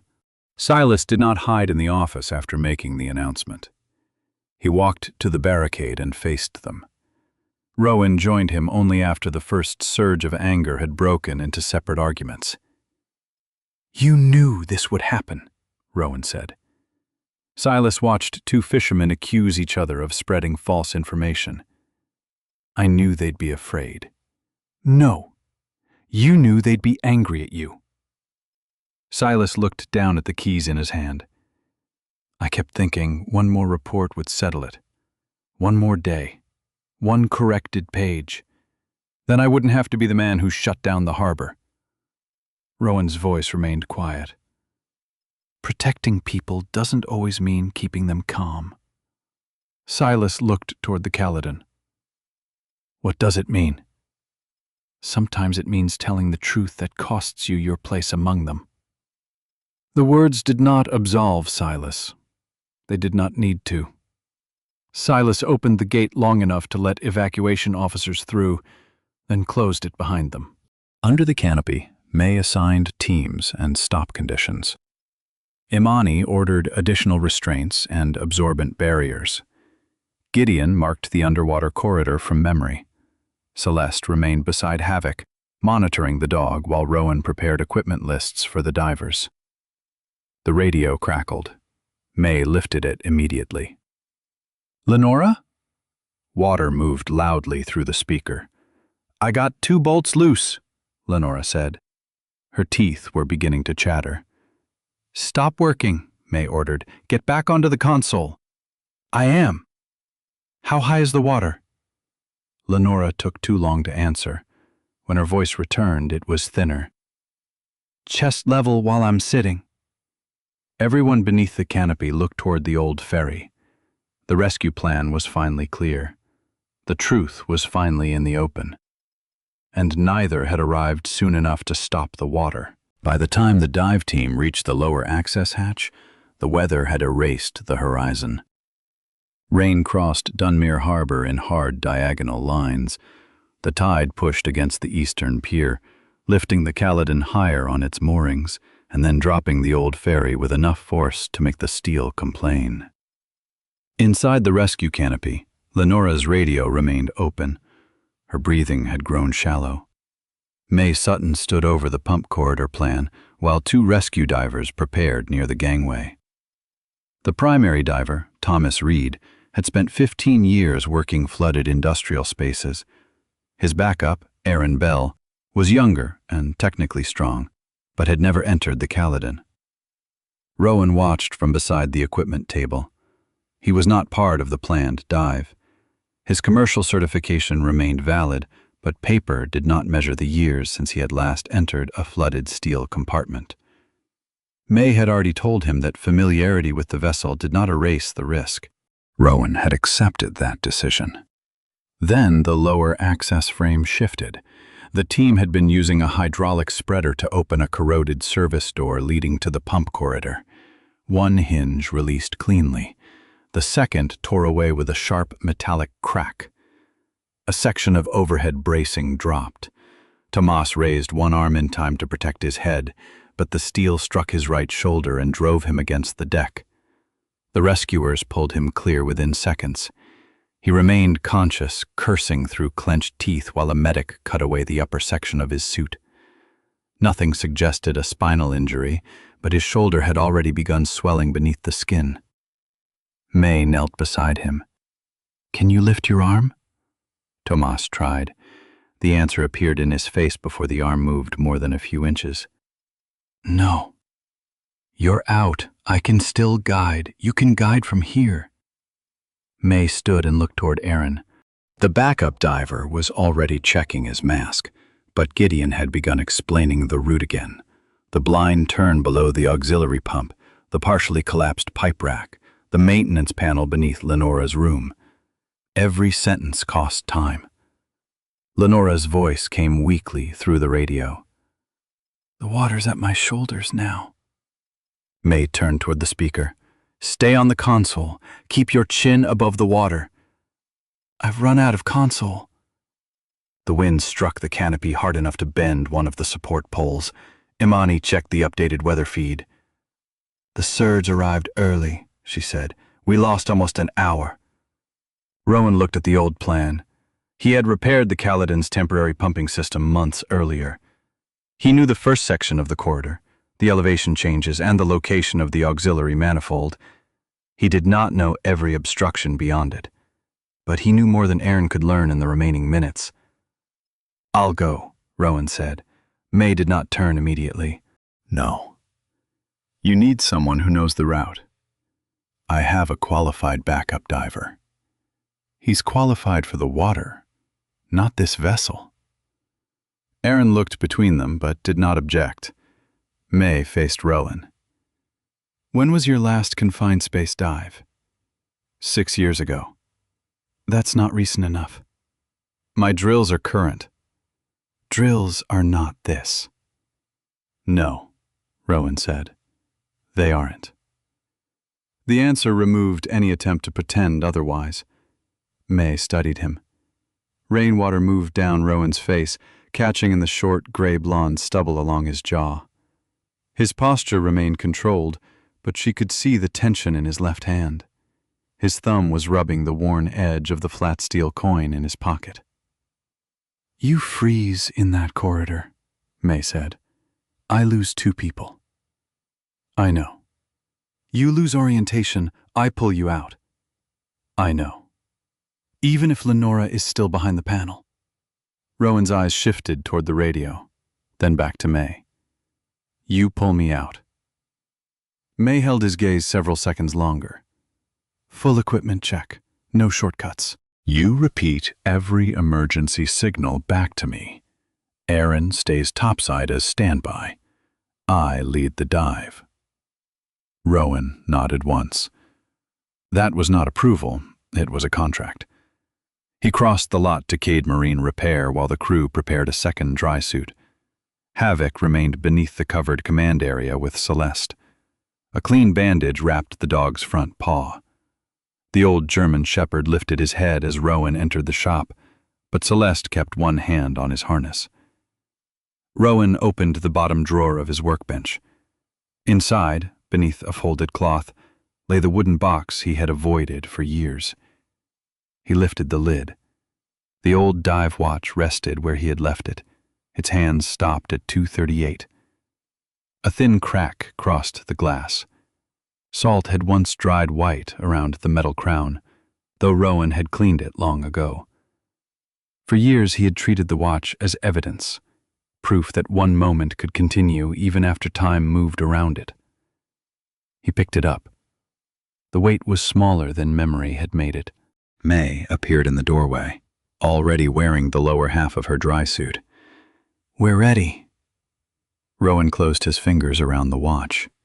He did not strap it to his wrist. Instead, he crossed the shop and placed it in May's open palm. "Hold this."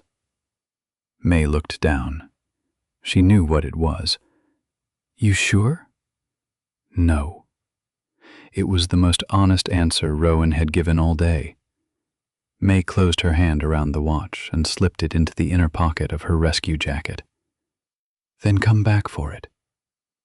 Outside, Celeste was checking Havoc's breathing again. The dog tried to stand when Rowan approached. His left hind leg trembled under the effort. "Stay," Rowan said. Havoc remained upright. Rowan crouched and placed both hands along the dog's neck. "You're done." Havoc watched him. "Your part is finished." The words sounded less like an order than something Rowan needed himself to believe. Havoc touched his nose to Rowan's wrist. Then Rowan stood and walked toward the Caledon without looking back. The dive equipment fit more heavily than he remembered. May checked every seal, valve, and line. Rowan repeated the hand signals, tether poles, and emergency procedures. Aaron verified the surface air backup. Imani confirmed that the hazardous materials team had reduced vapor levels around the pump corridor and installed additional restraints near the tank. Gideon had supervised 2 webbing straps around the accessible side of the tank frame. They were temporary, but strong enough to limit movement if the ferry rolled. "Panel should be 6 feet beyond the second pipe bend," Gideon told Rowan. "Low on the starboard wall." "If it isn't?" "Then the old plan lied too," May interrupted. "No improvising beyond the stop point." Rowan lowered his full face mask. The world became breathing, glass, and radio static. They entered through the open service door. Cold water closed around Rowan's chest, then shoulders, then helmet. May descended first. Rowan followed the guideline. The pump corridor was narrower than it had looked on paper. Their lights caught suspended rust, paint flakes, and oil that turned the water into a brown haze. Pipes crossed overhead in layers. Some remained fixed. Others had broken loose and hung at angles. May's voice came through the mask radio. "Pressure check." Rowan read the gauge. "Good." "Line?" "Clear." They moved forward. The first turn came where Rowan expected it. The auxiliary manifold rose on the left, its old valve wheels red beneath years of corrosion. He knew this section. That helped. Then the corridor dropped. The water darkened, and the ceiling came low enough that Rowan had to angle his cylinders sideways beneath a pipe rack. Steel pressed close on every side. A vibration passed through the hull. The ferry shifted against its moorings. A sound traveled through the water, deep, drawn out, metal bending under weight. For one instant, Rowan no longer saw the Caledon. He saw another hull, upside down. A black compartment filling from below. A man's gloved hand caught behind twisted cable. Rowan's breathing accelerated before he understood it had changed. May's voice cut through the noise. "Rowan! Gauge!" He looked, but the numbers did not hold meaning. The guide line tightened behind him. He turned too quickly. His safety tether had looped around a broken bracket.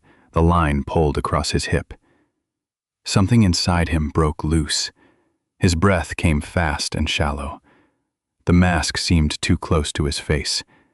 His light swept over steel, water, cable, steel again. He reached for the tether and missed. "Rowan!" May's voice was firmer now. "Look at your pressure gauge." He forced his eyes down. The needle came into focus. "Read it." He gave the number. "Find the guideline." His left hand found the line running toward the exit. "Which direction is surface?" He closed his fingers around it. "Behind me." "Touch the wall on your right." His glove met cold steel. "Name where you are." The answer resisted him. May waited. "Caledon," Rowan said. "Again. Pump corridor, Caledon." 3 slow breaths. He inhaled. The first breath shook. The second reached deeper. The third returned the corridor to its proper dimensions. A faint impact sounded through the steel above. Then another. Then a third. Not loud. not even clear enough to identify with certainty. On the command deck, Havoc had heard Rowan's strained voice through the external speaker. Celeste tried to keep the dog settled, but Havoc rose, crossed the short distance to the metal deck plate, and struck it 3 times with one front paw. The sound traveled poorly through the ferry, but it traveled. Rowan heard 3 muted taps somewhere beyond the water and machinery. His mind did not turn them into a miracle. It recognized a pattern. 3 taps belonged to the Caledon. They belonged to Havoc. They belonged to now. Rowan reached back, found the bracket trapping his tether, and rotated the line free. "Clear," he said. May stayed close enough to touch his shoulder. "Can you continue?" Rowan checked his breathing, pressure, and orientation. "Yes." "That is not the answer I need if you're guessing." "I'm not guessing." May held position for 1 more second. Then she turned toward the maintenance panel. They found it beneath a collapsed pipe brace. From inside the control room came Lenora's wrench striking metal. May called through the radio. "Lenora, stop when you hear 3 impacts." May struck the panel. 1, 2, 3. The wrenching stopped. Lenora had loosened 2 upper bolts from her side. 1 lower bolt had partially turned but jammed under pressure from the bent frame. May positioned the hydraulic splitter at the seam. Rowan anchored the tool and cleared loose cable from beneath it. "No heat," Imani reminded them through the surface channel. May activated the splitter. The panel flexed. 1 bolt tore free. Water pressure pushed against the metal from Lenora's side. The panel shifted outward several inches, then stopped against a bent flange. Rowan inserted a cold-cutting tool around the final fastener. The tool operated slowly, biting through steel without sparks. The hull groaned again. "Tank movement increased," Imani warned. "You have limited time." The final bolt parted. The panel swung outward. Water burst through the opening, striking Rowan in the chest and driving debris into the corridor. May braced herself against the wall. Beyond the panel, Lenora clung to the remaining edge of the control console. Water had reached her neck. Her dark hair floated around her face, and blood had dried along one temple. She wore the mask Havoc had delivered. May pushed a rescue harness through the opening. "Put this around your chest." Lenora's hands were shaking too badly to manage the clasp. May squeezed partly through and secured it for her. "You'll have to go underwater for the opening." Lenora nodded once. "I know." May clipped the line. "On my signal." The Caledon lurched. Somewhere above, a mooring line snapped with a sound like a rifle shot. The ferry shifted away from one piling and rolled toward the pier. Imani's voice filled the channel. "Tank moved. Restraints holding. Move now." May pulled Lenora from the console. The engineer took 1 breath and submerged. Her shoulder caught against the edge of the opening. Rowan reached through, guided the harness lower, and drew her into the corridor without twisting the injured joint. May moved ahead with Lenora. Rowan remained at the opening for several seconds. A jagged strip of panel had folded toward the rescue line. If the ferry shifted again, it could cut through the tether, dragging Lenora to safety. Rowan bent the metal away with both hands. "Rowan, move," May ordered. He checked the line once, clear, then followed. Behind them, the tank restraints groaned but held. The hazardous materials team closed an accessible transfer valve and filled the surrounding void with fire-suppressing foam. A small quantity of solvent escaped through the cracked fitting, but the containment booms were already in position around the hull. May and Lenora reached the service door first. Surface crew pulled Lenora onto the deck and removed her mask. She coughed, turned onto one side, and tried to speak before the medic stopped her. Rowan emerged last. Rain struck his mask as he climbed from the water. The moment his boots reached the pier, his legs nearly failed.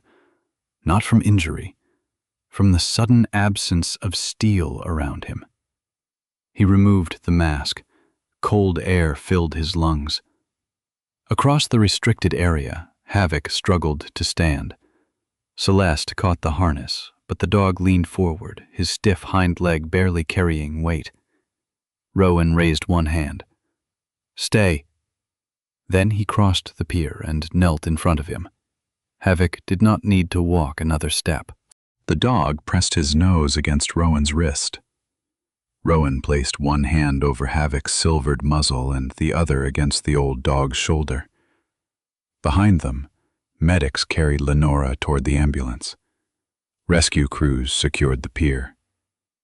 May stood beneath the rain, one gloved hand resting over the pocket that held Rowan's stopped watch. No one cheered. The Caledon remained dangerous. The harbor remained closed. Too many decisions would still have to be answered for. But Lenora was breathing. Havoc was safe. And Rowan was no longer beneath the steel line. The Caledon remained in Dunmere harbor long after the emergency lights disappeared. For 3 weeks, the ferry sat inside a double line of containment booms while environmental crews removed solvent, contaminated water, corroded pipework, and the undocumented tank that had nearly torn itself loose inside the hull. From shore, the work looked slow. Pumps ran through the night. Barges carried sealed drums away from the eastern pier. Men in protective suits entered compartments one at a time, remained inside for measured intervals, then emerged to be washed beneath portable decontamination showers. There were no dramatic flames, no black cloud over the town. Only the expensive, patient consequences of decisions that had once been easier to hide than repair. The investigation moved with the same deliberate rhythm. Records recovered from the port office matched data taken from Vail Marine Holdings. Contractors had installed the solvent tank without declaring it to insurers. A later engineering firm had been paid to describe serious corrosion as superficial. The ballast control room and cable trunk had not been removed. They had been erased from updated drawings, so inspectors would not ask why the tank occupied part of the old machinery space. Lenora's warning email had survived on the inspection company's server.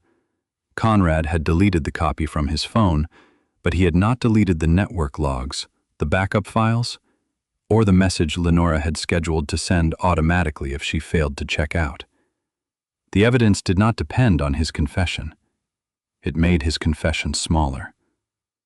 Conrad Vail was charged with falsifying safety records, obstructing an active investigation, unauthorized access to Lenora's inspection account, and reckless endangerment.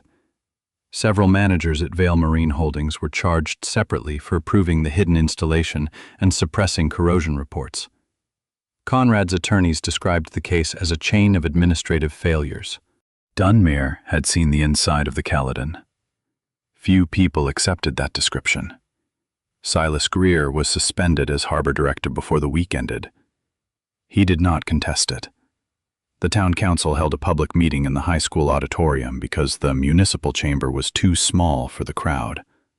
Fishermen arrived in work jackets, still smelling of bait and diesel. Fuel drivers sat beside environmental volunteers. Families from the low waterfront blocks filled the back rows. Silas stood alone at the front. Without his harbor keys at his hip, he looked strangely incomplete. He had prepared notes, but did not read from them. "I delayed a safety report," he said. "I allowed a company to tell me that another 72 hours would protect this town from unnecessary damage." Voices moved through the room. Silas waited. "I believed I was protecting jobs. What I protected was silence. That silence nearly killed Dr. Voss and put the harbor at greater risk than an immediate closure would have." A fisherman near the center aisle stood. "You knew those reports were bad." "I knew they were disputed." "That's not what I asked." Silas looked at him. "I knew enough to stop the tow process and notify the state." "I did neither." The fisherman sat down without appearing satisfied. No one applauded. Another resident asked whether Silas had taken money. He said no. and the investigation later supported that answer. Someone else asked whether fear of losing jobs excused the decision. Silas said it did not. He did not ask the town to remember his years of service. He did not tell them that he had acted out of love for Dunmere. He did not call himself another victim of Conrad's deception. He gave investigators every record he had kept, testified against the company, and accepted a charge for failing to report a known maritime safety concern within the required period. Some people believed cooperation should count for something. Others believed it had come only after there was no safe place left to hide. Dunmere did not decide the question together. The town remained what towns often were after a public failure, divided not only over what had happened, but over how much fear should matter when judging the person who had caused harm. Lenora Voss returned 6 weeks after the rescue. She walked with her left arm supported in a brace and paused more often than before, especially when cold air tightened the healing injury in her shoulder. A thin scar remained near her temple. The lighter streak at her right temple had become more visible against hair she still tied low behind her neck. May met her at the eastern pier. Rowan and Havoc waited near Cade Marine Repair. Havoc rose when Lenora approached, but he did not run. His front paw had healed, though the stiffness in his left hind leg had become more noticeable after the cold weeks. Lenora stopped several feet away. "Does he remember me?" Rowan looked down at the old dog. "He remembers everyone he finds." Lenora knelt carefully. Havoc studied her, then leaned forward and smelled the hand she offered. His nose moved over the faint, round scar on the back of her left hand before he pressed his muzzle into her palm. Lenora closed her eyes. For several seconds she did not speak. When she finally stood, May asked whether she was ready to see the ferry. "No," Lenora said, "but I'm ready to see the work." That distinction mattered to her. She resisted every newspaper description that portrayed Rowan as the lone hero who had descended into the Caledon and carried her out. "He did not carry me out," she corrected one reporter. "Commander Sutton pulled me through the panel. The hazardous materials team kept the tank from rupturing. Gideon Park identified the route. Dr. Morgan protected Havoc. Havoc established contact." I loosened the panel from inside. The reporter asked whether she was minimizing Rowan's role. Lenora's expression sharpened. "No, I am refusing to minimize everyone else's." She joined the independent inspection of older vessels across Dunmere Harbor. The work uncovered no second hidden tank, but it found enough neglected wiring, undocumented modifications, and outdated emergency systems to justify the program. Gideon Park was offered a ceremonial position on the Harbor Safety Committee. He declined it. "I don't need my name on a chair," he told the council. "I need reports that can't disappear when the wrong person opens a computer." His condition for joining was practical. Every inspection would be stored in 3 locations, one with the harbor, one with the county, and one in an independent archive that vessel owners could not alter. The council approved the system. Gideon became its technical supervisor. Imani Red helped Dunmere write a hazardous materials response plan based on the failures aboard the Caledon. It required declared storage records, mapped shutoff valves, certified equipment, and prearranged containment resources for older commercial vessels.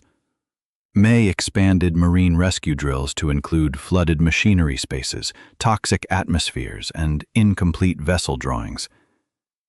One afternoon, she stood inside Cade Marine Repair, studying the empty section Rowan had cleared near the western wall. "You could fit a confined space frame here," she said. Rowan looked around the shop. The expansion had begun without a grand announcement. A retired search dog handler needed a place to retrain an anxious Labrador that could no longer tolerate airports. Gideon wanted to demonstrate how sound traveled through different thicknesses of hull steel. May needed a dry location to practice tether procedures. One request became a weekly session. then two. The shop remained a repair business. Engines still occupied half the floor. Lobster boats still arrived with failed pumps and damaged propellers. Rowan had no intention of turning the building into an institution bearing his name. But the cleared space grew. They installed low tunnels, metal floor panels, and a mock ship bulkhead. Search teams practiced detecting people behind barriers, while technicians created safe layers of engine noise and unfamiliar odor. Celeste supervised every dog. She set strict limits for retired animals and removed any handler who confused obedience with endurance. Havoc did not enter the tunnels. His working harness hung from a wooden peg near Rowan's bench, clean and unused. During training sessions, he lay on a raised mat near the open shop door. Young dogs learned to ignore the vibration of pumps, to walk across steel grating, and to stop when their handlers missed signs of fatigue. Sometimes Havoc watched. Sometimes he slept through the entire lesson. His value no longer depended on demonstrating that he could still do the work. That was harder for Rowan to accept than he expected. There were nights when steel struck steel somewhere in the harbor, and Rowan woke before the sound ended. His chest would tighten. For an instant, the room above the shop would become too narrow, and the dark window would resemble water. He did not stop those nights from happening. He stopped pretending they had not happened. May gave him the number of a trauma counselor who worked with rescue divers. Rowan kept the card beneath a magnet for 11 days before calling. The first appointment did not change his life. Neither did the second. But he returned for the third. One morning in early spring, Rowan opened the wooden box in the workbench. The old dive watch rested inside with its hands still fixed at 2:38. May had returned it on the night of the rescue. Rowan had thanked her, placed it back in the box, and avoided deciding what came next. This time he lifted it out and walked into town. The watchmaker's shop stood between a bakery and a marine supply store. Its owner, Arthur Bellamy, worked beneath a bright lamp with a magnifying lens over one eye. He turned the watch carefully in his fingers. "Movement is corroded," Arthur said. "Crown seal failed years ago. I can probably make it run, but the face is damaged." "Keep the face." "The crack too?" "Yes." Arthur looked up. "A new crystal would make it easier to read." "I don't need it to look new." "What do you need?" Rowan considered the stopped hands. "I need it to move." Arthur leaned back slightly. He understood enough not to ask for the story. When Rowan returned 10 days later, the watch ticked against Arthur's palm. The hands moved past 2:38 without resistance. "There's a small mark on the dial where the moisture got in," Arthur said. "I left that too." Rowan fastened the watch around his wrist. The crack crossed the glass exactly as before, but the second hand continued beneath it. "Why keep the damage?" Arthur asked. Rowan watched the hand move. "Some marks don't have to disappear for time to continue." That afternoon he walked back toward the harbor. Environmental crews still worked around the Caledon, though most of the containment equipment had been removed. The ferry would eventually be dismantled under state supervision. Nothing hidden inside it would be allowed to vanish from the record again. Farther out, Dunmere's refurbished rescue boat crossed the bay during a training run. Its horn sounded once over the water. Havoc lay beside the open door of Cade Marine Repair. The old dog's torn right ear tilted toward the sound. He raised his head, watched the boat pass, then lowered it again. Rowan sat on the threshold beside him. He rested one hand on Havoc's shoulder. There was no alarm, no order, no person waiting behind steel. The tide was turning beyond the pilings, changing direction so gradually that the water seemed still unless someone watched long enough. Rowan and Havoc watched. For the first time in years, neither of them needed the next sound to mean a mission. Sometimes courage is not found in entering the darkest place. Sometimes it begins with telling the truth before silence causes greater harm. Dunmere was not saved by one hero, but by people who finally chose responsibility over fear. In our own lives, we may never face a sinking ferry, yet we all face moments when honesty costs something. May we have the strength to choose what is right before what is easy. Share in the comments what this story meant to you, and subscribe to Valor and Paw Stories for more stories of courage, loyalty, and second chances. May God give you wisdom in difficult choices and peace in the days ahead.